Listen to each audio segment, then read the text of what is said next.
시편 38편 1절에서 11절 말씀을 한 절씩 나눠서 읽고 마지막 절 같이 읽도록 하겠습니다. 여호와여, 주의 노하심으로 나를 책망하지 마시고 주의 분노하심으로 나를 징계하지 마소서.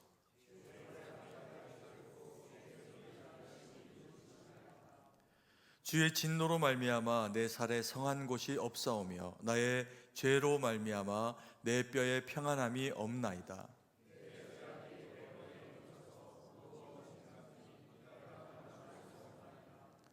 내 상처가 썩어 악취가 나오니 내가 우매한 까닭이로소이다.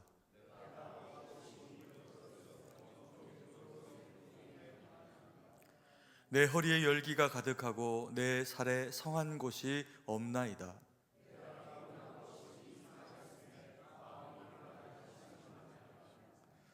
주여, 나의 모든 소원이 주 앞에 있사오며 나의 탄식이 주 앞에 감추이지 아니하나이다.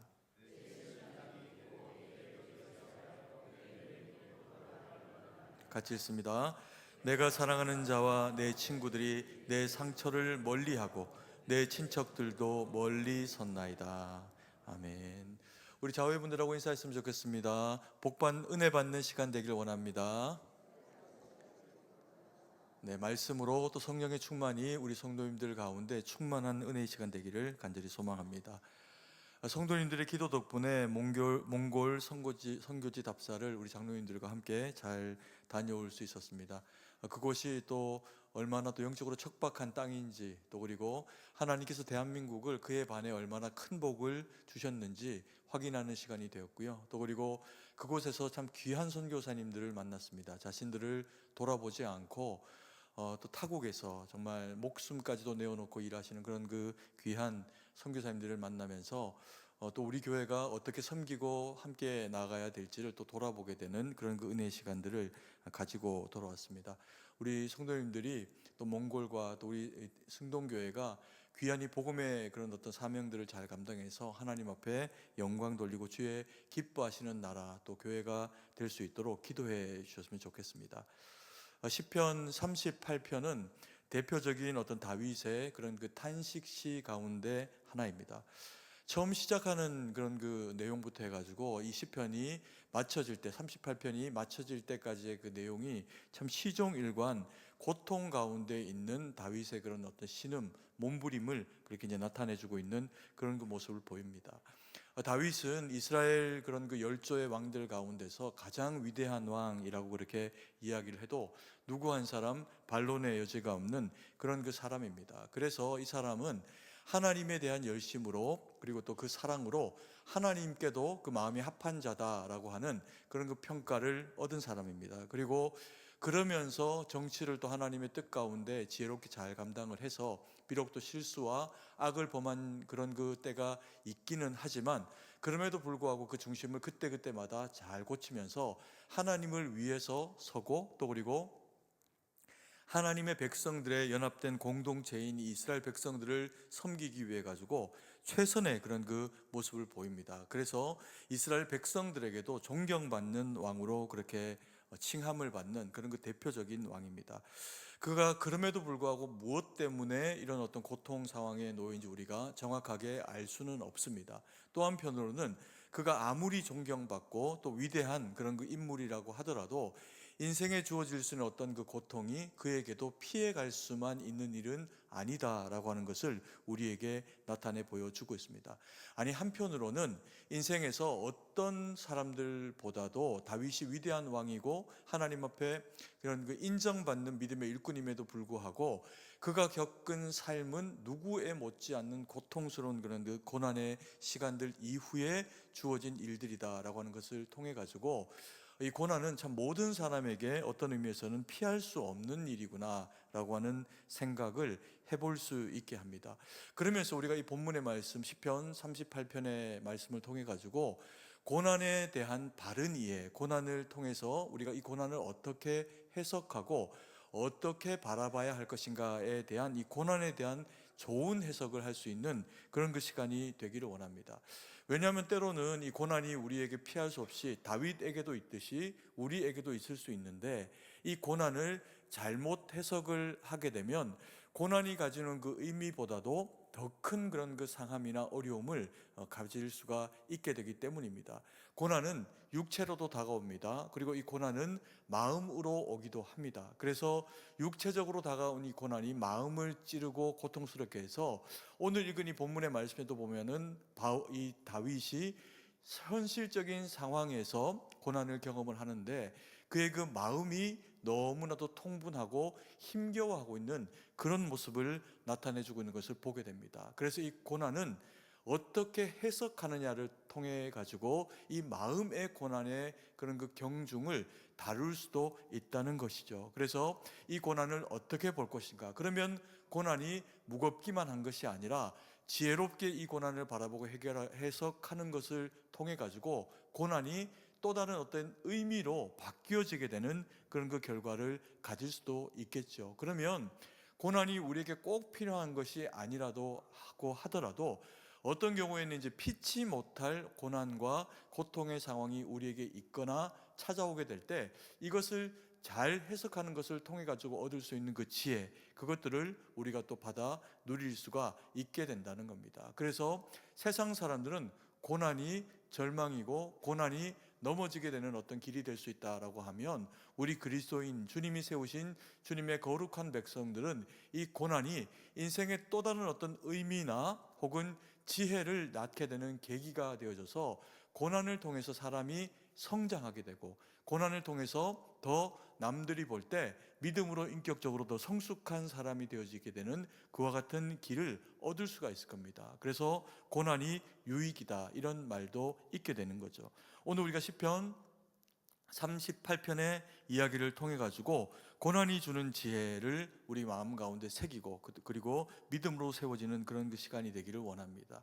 첫 번째로 우리가 고난을 바라볼 때 고난을 건강하게 해석해야 된다라고 하는 점을 우리가 바라보기를 원합니다. 고난은 하나님의 징계하심인가라고 하는 것에 대한 의문을 우리는 평소에 참 많이 가지게 됩니다. 38장 1절 말씀인데요, 같이 한번 읽겠습니다. 여호와여, 주의 노하심으로 나를 책망하지 마시고 주의 분노하심으로 나를 징계하지 마소서. 아담과 하와가 하나님 앞에 범죄를 저지르게 됩니다. 그러면서 인간에게는 피할 수 없게 되는 이 고난, 고통이라고 하는 것이 찾아옵니다. 그래서 이 첫 번째로 이 죄가 가지고 있는 그 의미가 뭐냐면 고통을 수반한다는 거죠. 죄는 그래서 고통을 낳게 된다 이런 의미를 가지고 있습니다. 우리 주변에는 착한 사람들이 꽤 많이 있습니다. 그리고 또 매우 착한 사람들도 있습니다. 그래서 내가 생각할 때는 요 정도만 착해도 괜찮은데 그 이상으로 정말 저렇게 착해갖고 세상을 어떻게 살 수 있을까 싶을 정도로 착한 사람을 우리가 만나기도 합니다. 그럼에도 불구하고 그런 어떤 착한 사람이라고 하더라도요, 하나님 앞에서 이 죄에 대해서 자유로울 만큼 착한 사람은 없습니다. 왜냐하면 모든 사람들이 악할 수 있는 그런 그 여지를 가지고 있고 착한 사람이라고 하더라도, 그래 착한 행위를 했다라고 하더라도 하나님이 바라보시는 그 선과 악에 대한 평가는 착한 사람이 가지고 있는 그 선과 악에 대한 평가와 다를 수 있기 때문에 그렇습니다. 그래서 경우에 따라서는 착한 사람이 오로지 착하고 선하게만 행동해가지고 타인에게 유익이 되어지게 하는 일로 그 일을 진행했음에도 불구하고 하나님 보실 때 기준에 그것이 자기에게는 악하게 하는 일이 된다라고 하면 하나님 보실 때 그 일은 선하지 않은 일이 될 수도 있기 때문에 그렇습니다. 그래서 선과 악이 그리스도 예수 안에서는 하나님의 말씀을 따라서 주의 뜻 가운데 순종되어지는가 아닌가를 통해서 결정이 되는 것이지, 우리가 가지고 있는 어떤 도덕적인 성향상 더 착하다, 더 선하다 그것으로만 결정되어지는 것은 아니라는 이야기를 하고 있는 거죠. 그럼에도 불구하고요, 이 인간이 가지고 있는 고통의 원인 가운데는 첫 번째로 이 죄라는 것이 있습니다. 그래서 죄 때문에 고통이 주어진다라고 하는 것은 성경도 이야기하지만 세상도 이야기합니다. 세상 사람들이 성경은 없지만 그들이 세상을 살아보니까 삶의 어떤 많은 그런 그 데이터가 결과적으로 이야기하는 중요한 몇 가지 어떤 삶의 원칙들 가운데 하나가 뭐냐면 권선징악이라는 겁니다. 그래서 선을 행하는 자에게는 선이 찾아오고 악을 행하는 자에게는 결국 악이 그 결과로 돌아가게 되는 것이니 우리가 어떤 것을 덕업으로 해야 한다? 선을 행하며 살아가야 한다. 이것이 꼭 그리스도인만이 아니어도 세상 사람들도 이 선에 대해서 가지고 있는 그런 그 지혜입니다. 그래서 악을 행하는 것보다 선을 행하면서 살아가 보니까 좀 어려움이 있지만 선을 행하는 사람에게는 결과적으로 뭐가 복이 찾아오더라는 겁니다. 그래서 이 놀부와 흥부의 이야기에서도 참 답답해 보이지만 결과적으로는 흥부처럼 행동하는 것이 놀부처럼 악착같이 살아가는 것보다 훨씬 더 어떻더라? 유익하더라. 그것을 이제 이야기를 하는 거죠. 성경이 이야기하고 있는 내용도 경우에 따라서는 그런 그 비슷한 이야기들을 할 때도 있습니다. 당연히 하나님이 선하신 분이니 하나님의 자녀된 우리들에게 선을 요구하시면서 하나님께서 우리로 하여금 선한 그런 그 일들을 감당하며 살아가라, 그렇게 우리에게 말씀을 하시는 거죠. 그런데 우리가 말씀드린 것처럼 이 어떤 죄에 대해서 무조건 자유로울 수만 있다면 우리는 말씀하신 것처럼 그렇게 이제 선을 늘 언제나 행하면서 하나님 앞에 두려움 없이 그렇게 담대하게 살아갈 수가 있을 겁니다. 그런데 우리가 살아가는 그런 그 삶 가운데서 보면 우리 안에 있는 연약함이나 우리 안에 있는 죄성들이 때로는 우리를 끄집어낼 때, 그런 그 악을 끄집어내게 할 때가 있습니다. 그래서 때로는 거짓말도 또 악하고 어리석은 어떤 선택들을 하게 만들 때가 있더라는 거죠. 그런데 그러면 이제 당연히 그 죄가 쌓이게 되면 결과적으로 어떤 심판이나 고난이 우리 가운데 찾아오게 되기도 합니다. 그래서 우리 그리스도인들은 그런 그 죄를 우리의 그 마음 가운데서 멀리하고 죄가 쌓여서 그것이 나에게 심판이 되어지는 것과 같은 그런 일들을 당하지 않도록 죄를 엄격하게 멀리하고 하나님의 말씀에 순종하면서 이겨내야 합니다. 근데 경우에 따라서는 그런 경우가 있습니다. 이것이 어떤 고통이 우리에게 죄 때문에 주어질 때가 있지만, 혹은 나쁜 것을 많이 행하거나 나쁜 것을 먹거나 건강에 도움이 되지 않는 일을 하는 것을 통해 가지고 내 몸에 결과적으로 그것도 죄를 쌓게 되는 일인 거죠. 그래서 질병이 찾아오거나 인생의 고난이 찾아오기도 한다는 겁니다. 근데 문제는 그런 어떤 악한 일들을 하지도 않았고 나쁜 것들을 먹지도 않았음에도 불구하고 우리의 삶에 때로는 뭐가 찾아올 수 있습니까?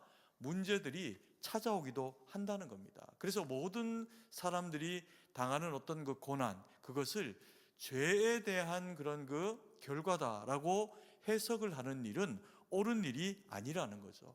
욥의 친구들이 욥에게 와가지고 욥이 당한 고통을 보면서 그들이 옷을 찢습니다. 그리고 너무 답답해가지고 하는 이야기들이 욥의 심장을 찌르는, 욥을 아프게 하는 그런 이제 이야기들을 하게 됩니다. 권면이라고 욥을 향해서 던져주고 있는 그런 그 이야기들이 욥에게는 현실적으로 하나도 해당하지가 않는 일들인데, 자신들의 경험과 자신들이 가지고 있는 어떤 상황상의 이해를 가지고 욥을 판단하면서 네가 분명히 하나님 앞에 어떤 죄를 지었기 때문에 이와 같은 결과가 너에게 주어졌을 것이다, 이렇게 이제 욥의 친구들이 해석을 한 것이죠. 그런데 결과적으로 어떻습니까? 하나님이 욥을 나무라시는 것이 아니라 욥은 의롭다 하시고 그가 당하는 고난이 그의 그 죄 때문이 아니라 하나님께서 일정 부분은 달아보시는 그런 그 과정을 통해서 이 사람이 정말 더 정금과 같이, 그리고 또 더 의로운 사람으로 세워지기 위한 그런 그 과정으로 그와 같은 것들을 허락을 하시면서 욥이 죄가 있어서 그런 것이 아니다라고 하는 것을 인정해 주십니다. 그러니 결과적으로는 어떤 일이 주어질까요? 그 친구들이 하나님 앞에서 욕을 먹고, 그리고 또 욥에게 잘못했다라고 그렇게 사과를 해야 되는 그런 그 상황에 이르도록 하나님이 그렇게 그 일들을 이끌어 가십니다. 그래서 우리가 이 죄와 그리고 고통이라고 하는 것들을 바라볼 때, 타인이 당하고 있는 그 고통을 바라볼 때는요, 우리가 함부로 이것이 누가 한 어떤 죄 때문에, 그가 어떤 악을 우리가 모르지만 행했기 때문에 그와 같은 일이 주어졌을 것이다 라고 그렇게 해석하거나 바라보지는 않아야 한다는 겁니다. 왜냐하면 우리는 다 할 수가 없습니다. 그 사람이 의롭기 때문에 하나님이 욥처럼 그와 같은 일을 하셨는지, 혹은 또 진짜 어떤 잘못이나 죄가 있어가지고 그와 같은 일로 그렇게 되었는지 우리는 다 헤아려 알 수가 없다는 겁니다. 그러면 자칫해서 우리가 그것에 대한 평가자로 그렇게 이제 서게 되면 하나님이 그것이 우리 그 사람에게 합당하지 않을 때 결과적으로는 그것이 갖다가면 이제 우리가 주님 앞에 이제 상하게 되는, 화를 입게 되는 일이 되어질 수도 있다는 거죠. 그래서 우리는 이것을, 이 죄를 자기에게 해당해서 설명할 때는 가합니다. 그러나 이것을 타인에게 놓고 저 사람이 당하고 있는 고통은 저 사람의 죄 때문에 그럴 것이다 라고 그렇게 함부로 해석하지는 않아야 한다는 거죠. 왜냐하면 이 죄가 가지고 있는 두 번째 이 해석과 의미가 뭐냐 하면요, 죄는 내가 짓는 것도 죄지만 남이 짓는 것도 죄라는 겁니다. 때로는 그래서 우리가 이 선한 마음을 가지고 천국에서 살아가는 것이 아니라 선한 마음을 가졌지만 세상 가운데 살아가기 때문에 나는 선히 행하려고 하는데 세상의 악에 노출이 되어질 때가 있습니다. 그러면 당연히 그 세상의 악이 우리의 선을 오히려 공격하고 힘들게 하고 아프게 할 때도 있는 거죠. 근데 거기에다가 만약에 해석을 두고 그 사람이 선히 행하다가 겪게 되는 어떤 그 일들에 대해서 그 사람이 악을 행했기 때문에 이와 같은 상황이 주어졌을 것이다, 이렇게 만약에 적용을 한다면 얼마나 그게 속상한 일이 되겠습니까? 만약에 이제 그런 해석을 그 당사자가 듣게 된다면 어떻게 될까요? 두 번 죽이는 일이 된다는 겁니다. 속도 알지 못하고, 그리고 또 내게 함부로 어떻게 이런 해석을 하는가라고 하는 이야기를 이제 하게 될 수가 있는 거죠. 그와 같은 상황을 만약에 그 사람이 억울하니까 하나님 앞에 토로한다고 생각을 해보십시오. 그게 이제 욥과 친구들의 이야기입니다. 그래서 그런 일들은 사람들이 함부로 해서는 안 된다는 거죠. 세상은 죄악된 세상이고, 그래서 아담과 하와의 이 죄악 때문에 그런 그 세상의 결과가 때로는 선을 뿌렸는데 악이 나오고 엉겅퀴가 생겨날 수도 있는 것이 세상입니다. 세상에는 얼마나 많은 그런 그 병균들, 그리고 또 질병들도 창궐해 가고 있는지 모릅니다. 우리가 경험해 보지 못했지만요, 오랜 세월 전에는 중세 시대에는 이 흑사병이라고 하는 게 쥐를 매개로 해가지고 그 당시에 사람들은 엄청나게 죽음 가운데로 몰고 갔습니다. 그리고 또 그 이후에는 어떤 병들이 있었습니까? 대표적인 질병들 가운데서 스페인 독감, 이게 지나간 이야기지만 스페인 독감 이것이 걸렸을 때 또 세상에 얼마나 많은 사람들이 죽어 쓰러지는 일들이 생겼습니다. 그리고 이제 우리가 가까운 그런 그 과거에 경험했던 전염병들로는 사스, 그리고 또 메르스, 에볼라, 그리고 또 우리가 당장 경험했던 코로나, 이런 이제 일들이 있습니다. 그런데 그런 그 일들을 겪으면서 상당수의 사람들이 원치 않는 이런 어떤 상황에서 특별히 잘못한 것이 아님에도 불구하고 이와 같은 병이 걸리면서 고통당하고 심지어는 후유증이 남거나 아니면 목숨을 잃게 되어지는 그런 이제 경우들을 맞이하기도 했습니다. 근데 그때 우리가 그것을 두고 이것이 그 사람의 죄 때문이다, 그렇게 이야기하기는 어렵죠. 그렇게 이야기하면 안 된다는 겁니다. 그리고 저희가 이제 몽골로 잠깐 떠나가 있는 그 이번 주 동안에도 큰 사고가 또 대한민국에서 있었습니다. 한 2년 전에는 정말 굉장히 많은 수의 그런 그 청년들이 길거리에서 목숨을 잃게 되는 어떤 일들이 그 발생을 하게 됐죠. 근데 그런 그 일들을 놓고 우리가 그 사람이 당한 그런 그 일들이 그 사람의 죄 때문에 생긴 일이다, 그렇게 이야기할 수는 없다는 겁니다. 예수님의 시절에도 이런 일들이 있었습니다. 누가복음 13장 4절 5절에 보면 제가 읽어드리겠습니다. 또 실로암에서 망대가 무너져 치어 죽은 18사람이 예루살렘에 거하는 다른 모든 사람보다 죄가 더 있는 줄 아느냐? 너희에게 이르노니 아니라. 너희도 만일 회개하지 아니하면 다 이와 같이 어떻게 되리라? 망하리라. 주님이 그 당시에 있었던 사고를 통해 가지고 이스라엘 백성들을 교훈하면서 너희가 경험한 실로암의 이 망대가 무너져 갖고 18사람이 갑자기 사고를 당해서 죽게 됐는데 그들이 너희들보다 더 악해가지고 심판받게 된 건 줄 아느냐? 그렇지 않다. 회개하지 않으면, 하나님 앞에 돌이키지 않으면 너희 모두가 결국에는 그들과 똑같은 죽음이라고 하는 것을 맞이하게 된다. 그래서 이 죽음이라고 하는 것이 어떤 사람에게는 천국으로 들어가는 길이 될 수 있지만, 회개하지 아니하는 절대 다수의 사람들에게는 똑같이 이 죽음이 무엇이 된다? 심판이 된다. 그래서 너희는 돌이키라 라고 그렇게 이 죄악에 대한 어떤 절대적인 경고로 이 내용들을 그렇게 말씀을 하고 계시는 것을 보게 됩니다. 그래서 이 죄는 모든 사람들에게 가능성이 있고, 그래서 이 죄는 고통을 수반하는 것이 맞습니다.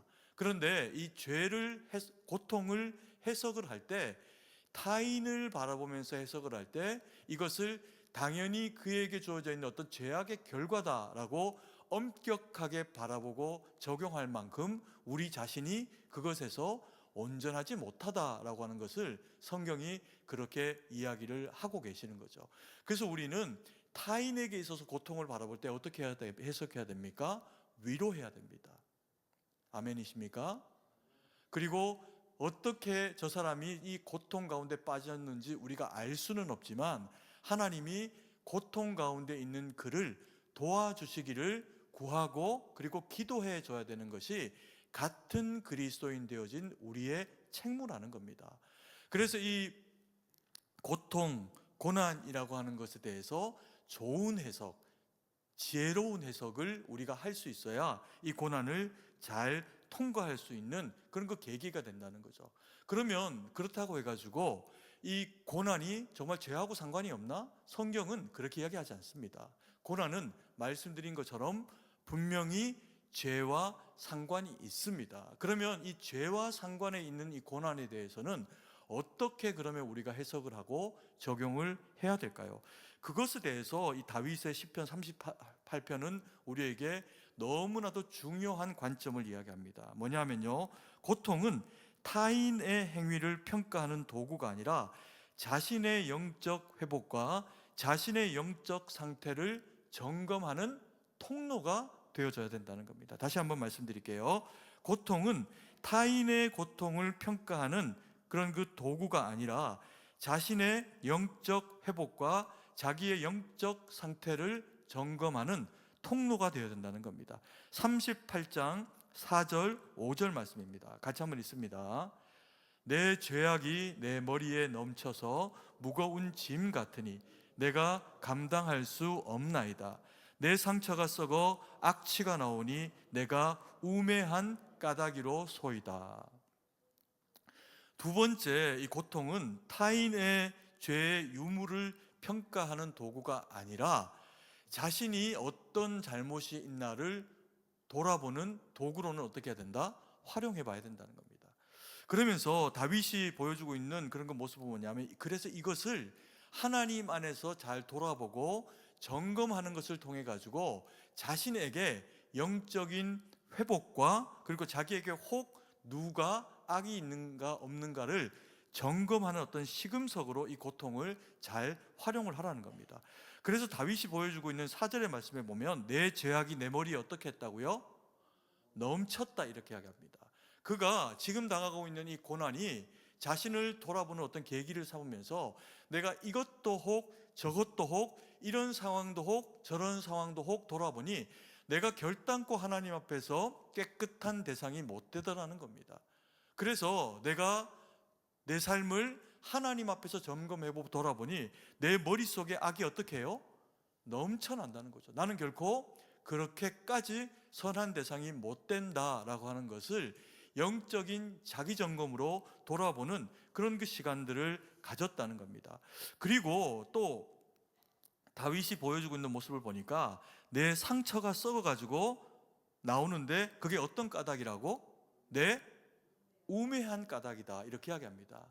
그래서 자기가 당하고 있는 이 고난을 자기에게 적용해 보면서 지혜로운 다윗이 하고 있는 일은 뭐냐면, 혹 지금 내가 당하고 있는 이 일이 나의 악 때문에 주어져 있는 일이라면 하나님 어떻게 달라는 겁니까? 내가 감당할 수 없사오니 이 무거운 짐을 다 용서해 달라는 겁니다. 그리고 때로는 우리에게 주어진 어떤 고난이 반드시 어떤, 이게 내 일이라고 하더라도 반드시 어떤 악 때문에 되어지는 일만은 아닐 수 있다는 거죠. 그래서 내게 찾아오는 고난이 우연히 오는 걸 수도 있지만 나쁜 원인이 매개가 되어져서 찾아올 수 있는데, 그 첫 번째 것이 내 머릿속을 가득 채우는 죄악이라면, 두 번째 내게 의미가 있게 원인이 있어서 찾아올 수 있는 죄악의 그런 그 흔적이 뭐냐 하면 우매함이라는 겁니다. 우매함, 어리석음이라는 거죠. 내가 지혜롭지 못해서, 내가 반드시 이게 뭐 죄다, 악이다 라고 할 수는 없지만, 내가 더 좋은 선택, 내 인생에 더 가치 있는 깨달음, 내가 따라가야 될 더 바람직한 어떤 믿음의 삶을 쫓지 못했기 때문에 나의 지혜 없음을 통하여 갖고 나에게 주어져 있는 이 상황이 내게 해악이 되고 고통을 수반한 어떤 일이 되어질 수가 있다는 겁니다. 그게 뭐냐? 그게 바로 우매한 까닭이라고 그렇게 이야기를 하고 있습니다. 그래서 이 다윗은 자기를 돌아보는, 이 점검하는 방편으로 고난을 활용을 합니다.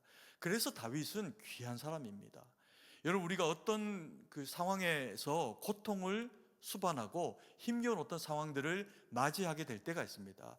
이때 지혜로운 사람은요, 남 탓하는 게 아니라 누구를 돌아볼까요? 자기를 돌아본다는 겁니다. 그러면서 내가 가지고 된 이 고난이 어떤 것에서 비롯된 것일까?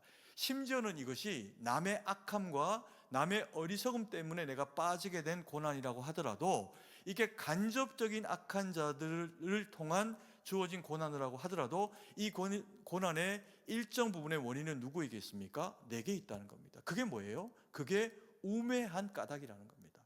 이해 가십니까? 그래서 우리가 지혜롭지 못해가지고 내 자신에게 유익하지 못한 어떤 선택을, 악한 자의 그런 그 악에 대한 제시나 그런 어떤 올무와 같은 일을 지혜롭게 깨닫지 못해갖고 거기서 빠져나가지 못하면 결과적으로는 내게 악을 미치고 고난을 미치게 되는 그런 그 일들에 빠질 수도 있다는 겁니다. 다윗의 위대함은 뭐냐면요, 다윗은 지혜로운 사람이고 하나님의 마음에 합한 사람인데, 다윗이 가지고 있었던 이 지혜와 하나님의 마음에 합한 것은 무엇이냐면, 자기가 행한 어떤 일이 선하거나 악하거나 선악 간의 이 기준을 누구에게 뒀다? 하나님께 뒀다는 겁니다. 내가 생각할 때는, 내 편에서는, 우리는 이것이 때로는 선이어가지고 내게 유익하게 되어지고 내가 옳다라고 판단하는 것이 선이라고 생각하면서 그것을 가치로 추구하고 얻으려고 하는 습성이 인간에게는 있을 수 있습니다. 다행히 그것이 남에게 해를 미치는 일이 아닐 경우에는 특별히 나쁘다고 하지 않을 수 있고, 또 그게 또 개인에게는 선일 수도 있습니다. 근데 경우에 따라서는 이게 내가 너무 하고 싶고 내가 해야 되는 일이다라고 생각을 하면 타인에게는 분명히 악이 되고, 그리고 돌아와서 자기에게도 악이 되는 일임에도 불구하고 사람은 때로는 그 일을 숨기고 그리고 그 일을 행하려고 하는 그런 그 어리석고 악한 모습을 가지고 있기도 합니다. 그게 누굴까요? 그게 다윗입니다. 다윗이 아무리 지혜롭고 아무리 선한 사람이라고 하더라도 죄가 없는 사람은 아니죠. 그래서 그가 우리아를 죽음 가운데로 내몰고 그것에서 끝나는 게 아니라 그의 아내, 남의 아내 밧세바를 자기의 아내로 취해버리는 간음죄까지도 동시에 저질러 버리지 않습니까? 그런데 이 다윗이 가지고 있는 그런 그 위대함의 면모 중에 하나는 뭐냐면, 선지자가 와가지고 당신이 죄를 지었습니다, 아무도 모른다 생각했으나 하나님이 선지자를 통해서 알게 하셔서 말씀하셨을 때 그 말씀 앞에 변명하거나 말씀 앞에 돌이켜서 혹은 선지자를 죽이고 묻어버리려고 한 것이 아니라 철저하게 그 앞에 엎드려서 내가 하나님 앞에 죄를 범하였습니다 라고 그렇게 고백할 수 있었던, 그 자신의 허물을 하나님 앞에 드러낼 수 있었던 그 지혜와 용기가 그에게 있었다는 겁니다. 그랬더니 하나님이 그에게 다시금 기회를 주시게 되죠. 하나님이 다윗을 돌아보시게 되는 겁니다. 그러면서 다윗은 결과적으로는 이 시편 38편만 아니라 여러 가지 어떤 그 고통스러움의 어떤 시편의 내용들을 하나님 앞에서 토로하고 기도하고 그와 같은 이제 일들을 하게 되는데, 이런 사람, 남에게 이 고난을 죄의 결과라고 그렇게 적용하지 않고 자신의 허물과 죄를 하나님의 말씀으로 돌아보는 지혜로운 사람에게는 두 가지의 결정적인 유익함이 주어지게 되는데요. 하나는 위기를 이기게 된다는 겁니다. 위기를 이기는 능력이 생긴다는 겁니다. 결과적으로 때로는 좀 부족해갖고 잘못 행해가지고 그런 일이 있어도 철저하게 하나님 앞에 회개하고 하나님 앞에서 자기를 돌아보며 돌이키는 점검의 도구로 사용한 사람은 하나님께서 그래 네가 요거 좀 잘못했지만 네가 회개하고 돌이키니 내가 너를 회복하마 라고 하면서 그 사람의 죄악의 결과로 말미암는 어려움마저도 하나님이 어떻게 하신다고요? 하나님이 치유하시고 해결하시고 살리신다는 겁니다. 이게 엄청난 능력이죠. 그리고 두 번째로 이렇게 자기에게 죄를 적용해 가지고 고난을 자기를 세우는 도구로 활용하는 사람이 가지는 두 번째 유익함이 있습니다. 이게 뭐냐면요, 이런 사람에게는 언제나 주변에 사람이 넘칩니다. 어떤 사람이 넘치게 될까요? 다윗을 예로 보면 악한 사람에게는요, 악한 자들이 주변에 붙게 되어 있습니다. 악한 사람 옆에 가가지고 선한 사람이 악한 사람에게 선한 말을 하면 어떻게 될까요? 꿀밤 맞습니다. 어디서 그런 소리를 하냐? 이렇게 이야기를 하고 꿀밤을 맞습니다. 심지어는 죽임을 당합니다. 그게 역사상 충신들에 해당하는 이야기죠. 그러니까 결과적으로 자기에게 선이 와서 어렵지만 자기에게 선한 말을 해줬던 충신들을 다 죽이고 없애고 말 못하게 만드니까 옆에 남는 건 누굽니까? 간신들과 그리고 악한 자들이 자신들이 목적한 것을 그 왕이나 그 고관들을 통해 가지고 이루어내기 위해 갖고 그 사람을 이용하고 싶은 사람들이 붙게 돼 있습니다. 그래서 결과적으로는 악한 사람들 옆에는 악한 사람들이 넘쳐나고 내가 누군가를 이용하고 악하게 행하면 내 옆에서 누구만 남을까요? 나를 뜯어먹을 수 있는 사람만 남게 됩니다. 이게 불행인 거죠. 근데 우리가 다윗을 통해 갖고 보게 되는 다윗과 같은 사람, 자기를 하나님 앞에 돌아보며 선히 자기를 세우려고 몸부림하고 노력하는 사람들에게는 무엇이 주어지냐면 하나님이 붙이신 선한 사람들이 붙게 됩니다. 그래서 다윗은 숱한 죽음의 공포, 그리고 어려움, 해와 달의 그런 그 죽음에 대한 두려움, 적이 자기 턱 밑까지 칼을 겨누고 덤벼들 때도 그 옆을 떠나가지 않은 똑같은 연약한 자들이 모입니다. 근데 이 연약한 자들이 볼 때는 연약했는데 시간이 지나고 다윗을 배우고 다윗과 함께 고난을 이겨내는 것을 답습해내면서 다윗 옆에서 고난을 어떻게 해결해야 되는가, 기름 부음 받은 자는 어떻게 처신하며 고난을 이겨야 하는가, 하나님의 말씀은 어떻게 능력 가운데 능력의 사람 종들에게 역사하시는가, 그것을 보다가 그들이 함께 다윗의 용사로 세워집니다. 놀라운 일이죠. 다윗의 신하들, 다윗의 용사들은 어느 날 갑자기 하루아침에 과거 봐가지고 생겨난 사람들이 아닙니다. 다윗과 함께 고난을 겪고 다윗에게 고난을 이겨내는 방법을 배우고, 그래서 심지어는 악한 자인데 다윗 옆에 붙었더니 악을 행할 수 있습니까? 없습니까? 못하는 겁니다.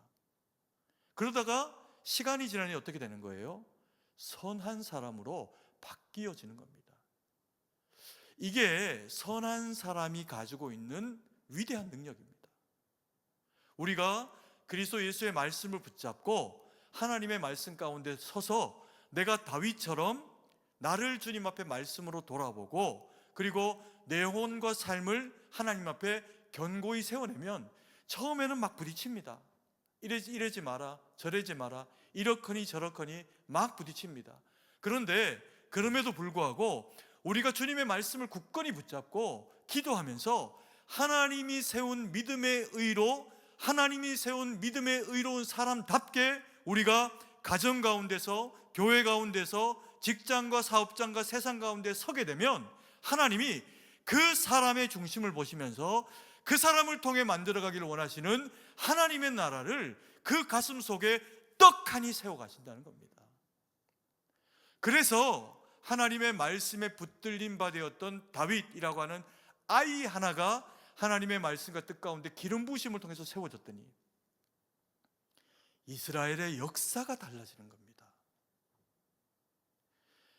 여러분, 이게 성경이 지혜의 사람, 말씀의 사람, 고난을 주님의 말씀과 능력으로 이기는 하나님의 사람을 세워가시는 주님의 일하심의 방편입니다. 우리가 연약하죠. 죄를 어떻게 이깁니까? 여러분, 죄에 그렇게 담대할 만한 자신이 있습니까? 남의 허물이나 남의 허물로 말미암아 넘어지는 모습이 내게 그렇게 주어지면 그걸 우리가 다 이겨낼 만큼의 당당함이 여러분에게 있습니까? 너무나도 죄송하지만 저는 없어요. 여러분들의 교회를 섬기는 담임 목사인데 저는 그런 능력이 없습니다. 그만큼 대단하지도, 그만큼 똑똑하지도, 그만큼 분별력 있지도 않습니다. 제가 그래서 의지하는 것은요, 내가 그렇지 못하니 그럼에도 불구하고 나를 통해서 일하시길 원하시는 그 하나님을 붙잡고 주님 안에서 나를 점검하고 때로 잘못한 게 있으면 넙죽 엎드리는 겁니다. 그리고 궤도를 수정하고 그리고 다시 하나님 말씀 붙잡고 서는 겁니다. 저는 여러분들이 크게 다르지 않을 거라고 생각합니다. 그리고 우리는 크게 다르지 않은 삶을 살아왔을 거라고 봅니다. 그런데 저와 여러분들이 하나님 앞에서 여전히 귀한 이유는 뭔지 아세요? 그럼에도 불구하고 저와 여러분들은 지금 이 자리에 서 있습니다. 지금 이 자리에 서 있는 이유가 뭘까요? 우리가 대단하기 때문에, 대단히 믿음이 좋기 때문에 이 자리에 서 있는 게 저는 아니라고 봅니다. 연약한데, 부족한데, 살아내기 버거운데 그럼에도 불구하고 하나님 붙잡으면 살아낼 수 있고 이겨낼 수 있고 주님이 이기게 하시고 우리를 그렇게 세워가실 것이다 라고 하는 것에 대한 믿음과 확신이 우리 가운데 주의 선물로 말미암아 주어져 있기 때문입니다. 여러분, 그 세 번째 이 시편 38편의 말씀은요, 우리에게 하나의 믿음의 가치, 핵심을 심어둡니다. 고통 속에서 진정한 위로자는 오직 누구밖에 없다? 하나님밖에 없다. 오직 주님밖에 없다. 38장 9절 말씀을 같이 한번 읽습니다. 주여, 나의 모든 소원이 주 앞에 있사오며 나의 탄식이 주 앞에. 아멘. 다윗은 이야기합니다. 두 가지 이야기예요. 하나는 뭐냐면 나의 모든 소원이 주 앞에 있다, 이렇게 이야기합니다. 내가 할 수 있는 것, 내가 행해야 되는 것, 그리고 내게 주어지는 이 현실 가운데서 내가 살아가야 되는 어떤 그 삶에 주어져야 되는 어떤 열매나 윤택함이나 가치가 내게 주어진다고 하면 그것은 모든 것이다. 누가 주시는 것이다? 하나님이 허락하시는 것이다. 때로 우리 가운데 고통이 있고 때로 우리 가운데 힘겨움이 있을 수 있으나 나의 탄식이 주 앞에 감추이지 아니하나이다 라는 고백을 통해 가지고 모든 소원이 주님 앞에 성취될 수 있다라고 하면 모든 탄식도 다 누구 앞에서 해결될 수 있다? 하나님 앞에서 해결될 수 있다. 이것을 다윗이 믿음으로 지금 고백하고 있는 겁니다. 여러분, 시편의 위대함, 이게 뭐냐면요, 제가 지금 이제 시편 1편부터 지금 38편까지를 계속 강의하면서 지금 말씀을 여러분들과 기회가 되는 대로 전하고 있습니다. 좀 지루하다 싶으면 또 딴 거 들어오고, 그렇지만 어쨌든 시편 한번 끝낼 생각이에요. 근데 이 시편이 위대한 이유 중에 하나는 뭐냐면 많은 시편의 내용을 기록하고 있는 기자 다윗이 이 시편의 노래를 이렇게 고통스러운 상황과 힘겨운 육체적인 어떤 어려움의 상황 가운데서 38편의 시편을 토로하고 있는데, 하나님 앞에서 쏟아내고 있는데, 놀랍게도 시편은 몇 편으로 이어질까요? 38편까지 썼으니까 몇 편으로 이어질까요? 시편 39편으로 이어집니다. 이 뭔 얘기일까요? 또 고통이 찾아와요. 또 힘겨움의 상황은 우리가 아무리 선해도, 우리가 아무리 믿음으로 서 있고 하나님 앞에 몸부림하며 살아도, 그래? 이것까지? 때로는 마귀가 그렇게 하면서 우리를 어디까지 몰고 갑니까? 죽음까지 몰고 갑니다. 벗어날 수 없어요. 그런데 성경은 그렇게 이야기합니다. 너희가 완전하지 않다? 하나님만 완전하시다. 그러니 하나님을 의지하고 너희가 온전해라. 너희의 온전함은 하나님을 완전함으로 의지하는 그것에서 비롯된다. 너희는 다 흙이니 흙으로 돌아갈 것이다. 결국에는 돌아갈 것이다. 죽음은 당하는 것이 아니라 죽음은 이기는 것이다. 여러분, 죽음을 이기는 게 낫는다는 얘기가 아닙니다. 죽음을 이긴다는 의미가 뭘까요? 죽음을 사망의 권세의 절망으로 수용하는 것이 아니라 죽음을 영원한 하나님 나라의 입성과 영원한 하나님의 품에 안기어서 내가 세상을 이겼노라 선포하는 외침이 되게 하신다는 겁니다.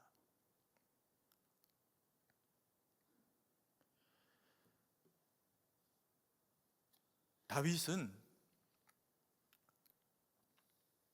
자신이 가지고 있었던 모든 탄식과 모든 허물을 다 주님 앞에 가져 나옵니다. 다른 거 없습니다. 우리가 믿음으로 인생을 이겨내고 믿음으로 살아가는 방식은 다른 거 없습니다. 그것을 다 하나님 앞에 가지고 나오는 거죠. 때로는 땡깡도 부려야 됩니다. 하나님, 이거 해결해 주셔야 됩니다.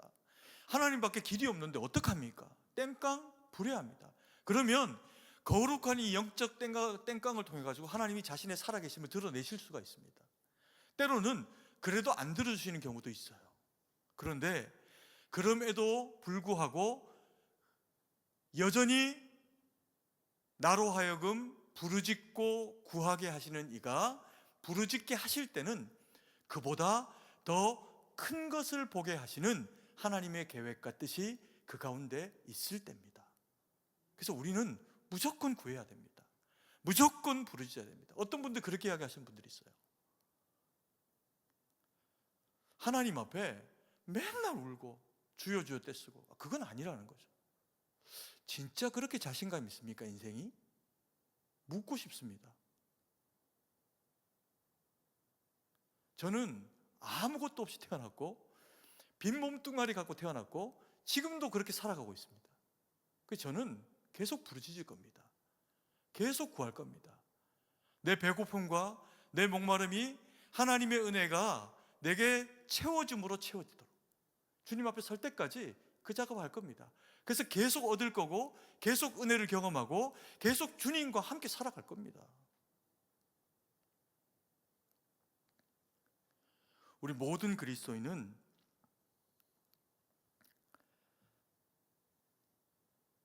하나님 앞에 구하는 것이 능력이요, 하나님이 그래서 말씀하신 대로 사는 것이 길이라는 것을 잊지 말아야 됩니다. 야고보서를 기록한 야고보는 우리에게 이렇게 이야기합니다. 야고보서 1장 6절 7절 말씀 같이 한번 읽겠습니다. 오직 믿음으로 구하고 조금도 의심하지 말라.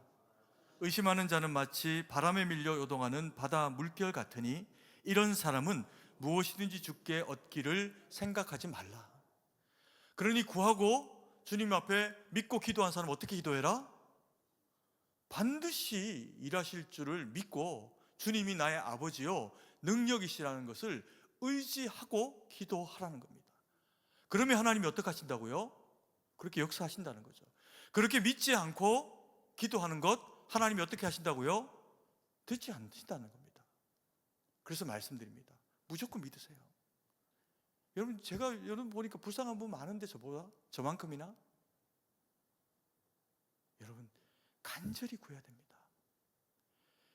저는 금요만 아니라 기도할 때마다 가능하면 사실은 소리를 내서 기도하려고 많이 애씁니다. 이유는 딴 게 아니에요. 간절하기 위함입니다. 내 기도 나를 보니 내가 너무 불쌍해요. 내가 기도해드리는 성도님들의 이름을 놓고 그들의 상황을 보니 불쌍합니다.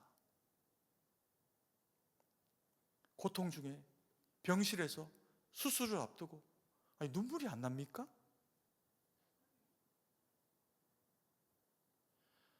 근데 우리가 하나님 앞에 간절함을 가지고 내 자식을 위해서 통회하며 울어주며 기도할 때, 주님 분명히 말씀하셨어요. 십자가 지고 가는데 연들이 막 따라오면서 웁니다. 그랬더니 주님이 그러세요. 날 위해 울지 마라. 누굴 위해서 울어라? 너와 너희 가족, 너희 자녀를 위해서 울어라. 그게 우리가 하나님 앞에서 살 길이라는 겁니다. 아멘이십니까? 우리 승동교회는 막 폼나고 뽀대나고 이런 교회가 아니었으면 좋겠습니다. 물론 이 가운데서 대단한 기업가도 정치인도 신학자도 그런 사람 나와야 되죠. 근데 그런 분이 오늘 이 다윗처럼 시편 38장의 절박한 기도를 하나님 앞에 올려드리며 매 순간 주의 능력을 경험하고 매 순간 찾아오는 어려움과 힘겨움 가운데서도 주의 능력으로 이겨내서 고난을 남을 평가하는 잣대로 쓰지 말고 자기의 영혼과 자기의 삶을 돌아보는 잣대로 쓸 뿐만 아니라 그 하나님을 철저하게 의지하는 것을 통해 가지고 하나님 영광 돌리고 믿음으로 살아내고 기도하는 것을 통해서 주의 주시는 넘치는 복을 받아서 그래서 무엇도 되고 되었음에도 불구하고 여전히 하나님 앞에 겸손해서 남이 봐도 내가 봐도 주님 손에 붙들린 다윗 같은 일꾼으로 세워지는 우리 모두가 되어지기를 간절히 소망합니다. 이 시간 우리 찬양 드리고 하나님 앞에 나가기 원합니다. 제가 오늘 사실 이런 마음과 이런 절박함으로 여러분들에게 말씀 전하려고 전혀 생각하지 않았습니다. 그런데 오늘 말씀을 전할수록 자꾸 내 마음 가운데 애달픔이 올라와요. 여러분들의 상황이 힘들지 않아도 우리 성도들의 상황이 힘든 분들이 너무 많습니다.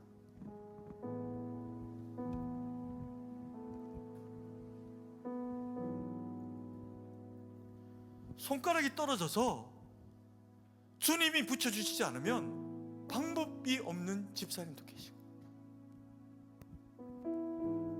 암으로 이런저런 질병과 고통으로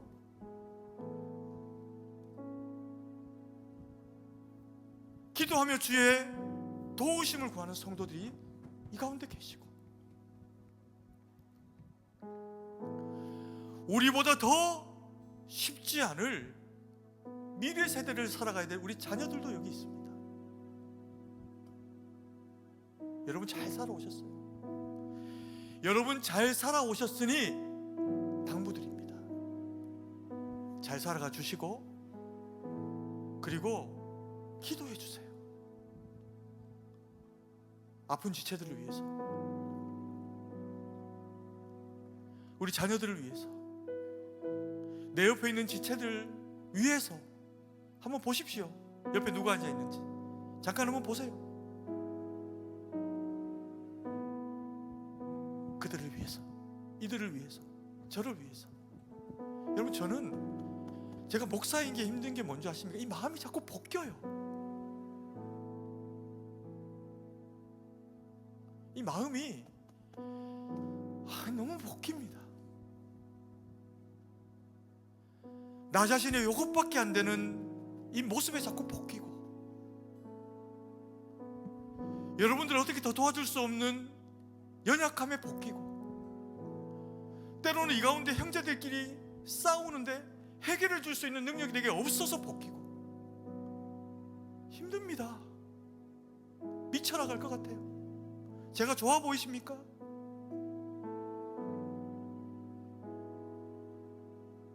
저를 위해서도 기도해 주셔야 됩니다.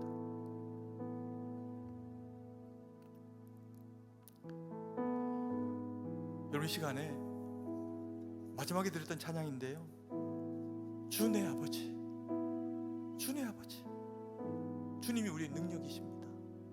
여러분의 능력이고 여러분의 힘이시고 저의 능력이고 힘이십니다.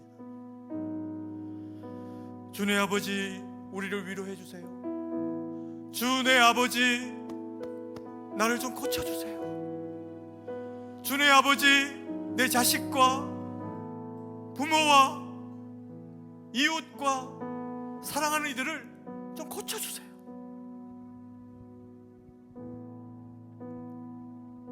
이 시간 찬양하며 하나님 앞에 기도하며 나가